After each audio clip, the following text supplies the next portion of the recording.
Good morning. Welcome back to Coaching Conversations. I'm Lourdes and Maria. And I'm Maria Sabio. Thanks for joining us today. And be sure to watch to the end for today's daily practices. So today we're digging into something very powerful. It's a powerful truth from Marcus Aurelius that feels like a warm embrace during tough times. Yeah, he reminds us that nothing happens to anyone that they're not equipped by nature to bear. And that means that we're all stronger and more resilient than we often realize.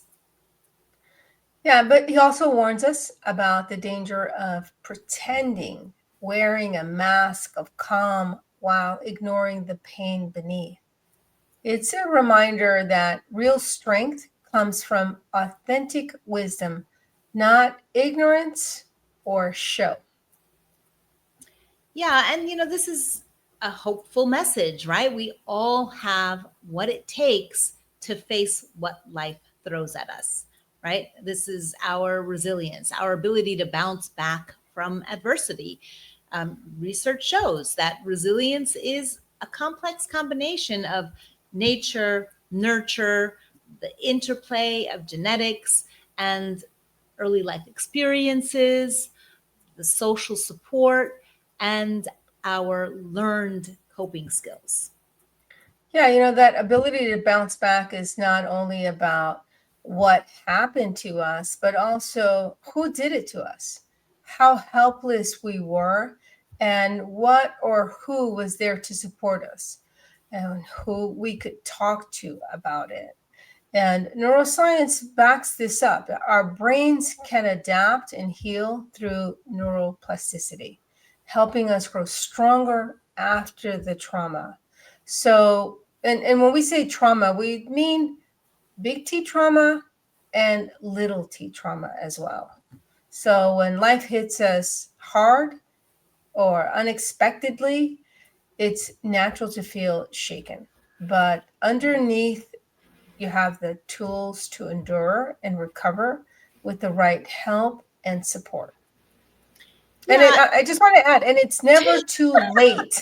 I just want to add that it's never too late to get that help and support because, if you're still overreacting, if you're still triggered, it's from your past and it's not late. It's never too late to get the help so that you can have that calm center that we're entitled to. yeah, and it's like, okay, you mentioned if you're still reacting, if you're still triggered, but if you're still in pain, if you're still feeling a sense of unworthiness, for example, like Maria said, it's never too late to get help. This brings forward for me Gabor Mate's work in terms Mhm. of, people think, oh no, I had a happy childhood, I had a great childhood, everything was good, but he asks those questions about, well, did anything ever happen to you that you were not able to speak with someone about, that you didn't have someone to talk to about? And again, big T, small t trauma, right? Things, difficulties in life. And it's sometimes we put a brave face on things and we're like, oh, it was fine, I got through it, I'm here now. But Mhm.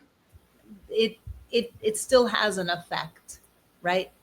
Right. And we know it by our Our triggers. behavior, right? Yeah, Say we that- know it by our triggers, yes, like you said, our behaviors. right, right. And sometimes, I mean, in my own case, and in many of the cases of the clients that I've worked with, it's these seeds of belief that were born in our childhood that make us believe that we're not worthy, or that we're less than, or that we're not capable of certain things. But it's about excavating the seed of that belief, and bringing it up and shining a light and moving past it, right? Yeah, I think that we can see it for ourselves, and we can see it in our friends and family when we overreact to something. Like one session that I had recently was somebody was overreacting. My client was overreacting to having to wait for someone, and the level of irritation and anger just escalated as more time elapsed. And then working with them, they realized that it had to do from something in the past that they were helpless and they couldn't do anything about. And so what happened happened. It didn't happen any other way because it didn't. And so we're not looking at changing the past. We're looking at, again, how we interpret the story, how we empower ourselves, how we take a shift in our perspective so that we empower ourselves and have a greater understanding of what happened and why it happened, so that we no longer are trying to fight a fight that no longer is occurring. Yeah, we're bringing into the present moment a past pain or circumstance that we're actually no longer dealing with, but we're reacting as if it was that situation that's occurring all over again. And then we're being triggered, our buttons are being pushed, and we're actually reacting to something that happened in the past in the present moment. And usually it's big, it's overblown, and or it's causing us to react in a way that only does harm, right? Yes. Yeah. So, before we went off on this little tangent about reacting to things and being triggered of the past, we were also going to discuss the danger of masking pain, because, here's the catch. Sometimes people put on a brave face and they pretend to be calm, and sometimes they just don't fully understand what's happening, right? So it's like sometimes you can see it and you're pretending that it's not happening, but sometimes you can't see it. And in the case of pretending, right, you perhaps go into suppressing your emotions. And that masking might look like strength, but it actually often leads to more stress and mental health struggles because you're not really dealing with it. Right. And, dealing with it is how you contextualize and interpret the event. That genuine wisdom involves honest acknowledgement of the pain and the vulnerability, which fosters healing and growth. Brené Brown says it best, and she says, vulnerability is the birthplace of courage, creativity, and change. So true strength is facing what hurts us, not hiding it, not pretending to be unbothered. It's like when you try to build a house on shaky ground, it won't hold when the storm comes. Yeah, that suppressing of things, it's not benign, right? Right. It really does harm us in the end. Right. It's like what I was saying is, going back to Gabor Mate, if we suppress our emotions, we're also suppressing our immune system, because everything is interconnected, right? Think about it. Your anxiety is caused by the thoughts that you're having, right?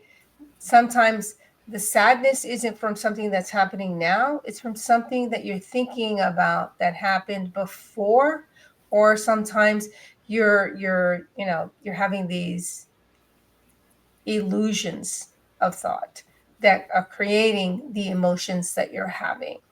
And so, it's like you said, you're suppressing it doesn't just end there. It has consequences to your health as well as to your environment and your lifestyle and those around you. Yeah, absolutely. It's so much better for you and for everyone around you if you actually face what is really going on, what happened, and that's where healing can begin, right? So let's talk a little bit about cultivating authentic wisdom and strength, right? Because authentic resilience means embracing your emotions and responding with wisdom. So it's not just what happens to you, but how you react that really matters. So let your reaction come from honest self-awareness and acceptance. And when I say acceptance, it's acceptance of what is, acceptance of what happened, right? Right, right. Absolutely. Absolutely. It's not accepting, or, something that was done to you, not accepting that person. It's coming to terms with the event itself. And it's like Carl Jung, he reminds us, the most terrifying thing is to accept oneself completely. But in that acceptance lies that power. So when we don't have the power to change a situation, we're challenged to shift that perspective, which allows us to change ourselves. And it actually empowers us so that we can face the situation, whether the situation is a present moment or something from the past that we must face in order for us to be liberated emotionally. So true strength is in that transformation. Yeah. And so, as always, we're going to leave you with some practical steps to build real resilience. Um, Here's today's practice. Begin with noticing when you're tempted to hide your feelings and rush to cover them up. Instead, acknowledge them and gently invite yourself to feel whatever is arising. And journal. Journal about a recent challenge you faced and how you responded. And then you can practice like a 5-minute mindfulness check in, observing your emotional state without judgment. And reach out to someone you trust and share honestly how you're doing, what you're dealing with. And, this resilience is strengthened through connection. So, authentic strength comes from showing up fully with all your light and your shadow. And as Thich Nhat Hanh would say, no mud, no lotus.